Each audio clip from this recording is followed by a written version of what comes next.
Hello, everyone. First of all, I'd like to apologize for not being able to join the Steve group attending the session today. Unfortunately, I had last minute travel plan changes and it was forced on me. It was not actually my choice. So I'll be arriving to join you hopefully later this afternoon or maybe close to the evening. However, just to give you a quick summary on the work that we have been doing, I'm going to give you here a presentation which is video recorded, and then we can actually have discussions when we meet later this evening, so we can have more discussions about this work. First of all, I'd like to thank you for being here, and then I will start this quick presentation on contactless remote health monitoring using ambient RF sensing. That's kind of a work that we have started at Qatar University with a group of senior undergrad students listed here. Mayar, Ayam, Aisha, and then now they became actually later on research assistants in my research group. And they're working towards enhancing this preliminary work that we started earlier, a couple of years ago. So why contactless monitoring? Because we want to do health monitoring of vital signs in a continuous way without having the inconvenience of attaching devices, whether they are mobile devices or fixed devices to the patient. Um, what's the motivation for this or the intuition? Where does it come from? It comes from the fact that whether we like it or not, we live actually surrounded by electromagnetic RF waves everywhere around us, indoor, outdoor, with varieties of frequencies and varieties of signal strength and varieties of properties. So why not utilize this to our benefit? And the fact that not only we live in that, but our existence inside this ambient RF uh, ocean, if I may call it, or ether, it used to be called before, causes disturbances, and these disturbances can actually be detected so that we can use this ability to detect the disturbances to actually do some vital signs for health monitoring purposes. Now, the sources of that ambient RF, well, the name ambient means that it exists by itself, which is the case for most of the time. But even sometimes when we want to actually do remote health monitoring, we can actually have dedicated source that generates a particular RF. And in that case, we have better control because we can adjust and optimize the properties of the RF signal so that it allows us to detect the features that we are looking for in a more precise and an easier way. However, the ambient one exists already, so why not utilize it instead of adding one more extra RF? That's the concept that we are looking at. Now, the intuition for this work or the kind of concept of this work came from an earlier work that has been going around for a decade at MIT by Professor Dina Katabi and Professor Adib, where they were actually doing monitoring and detection and motion classification of human subjects using RF signals. In their case, it was a dedicated source which uses FM continuous wave modulated signal, and it generates a signal with a frequency ranging between 5 to 7 gigahertz. It uses that signal after signal processing to do motion classification of human subjects, sleep disorder detection, and vital signs detection, heartbeat and breathing rate. See? I'm sorry for the noise around me.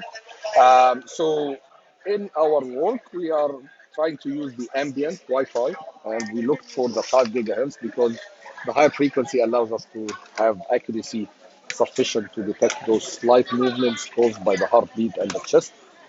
We are Our system does not use a dedicated source. However, we still use a dedicated monitor device, as you see here.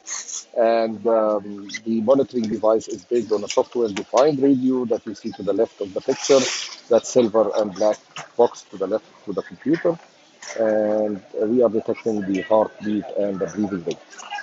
The concepts that are used in our system are the bistatic passive radar concept. So the Wi-Fi router generates a signal.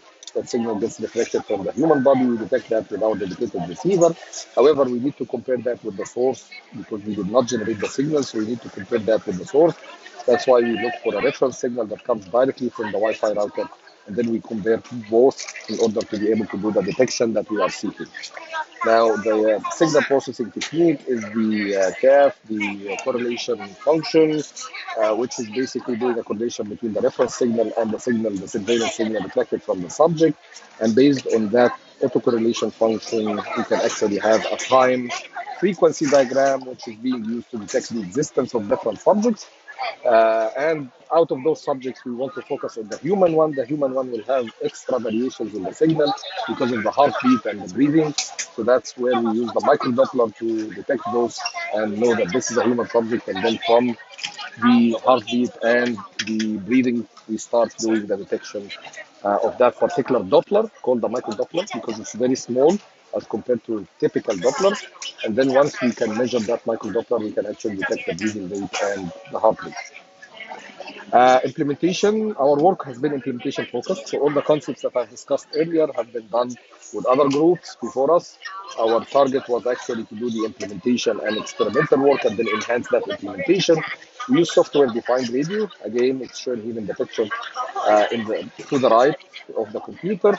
And then we use also directional antennas. One of them is shown at the bottom of the lecture, the green one. These are log periodic antennas. They have pretty good bandwidth and at the same time they are directive. And then, of course, this is a static setup. So we have to set one of them directed towards the subject and the other one directed towards the source. However, we enhance this work by using beam steering and multi-antenna system so that we can dynamically do the steering. And that was the second phase of our work, which has been already done. But still, we don't do tracking in this work that I showed here.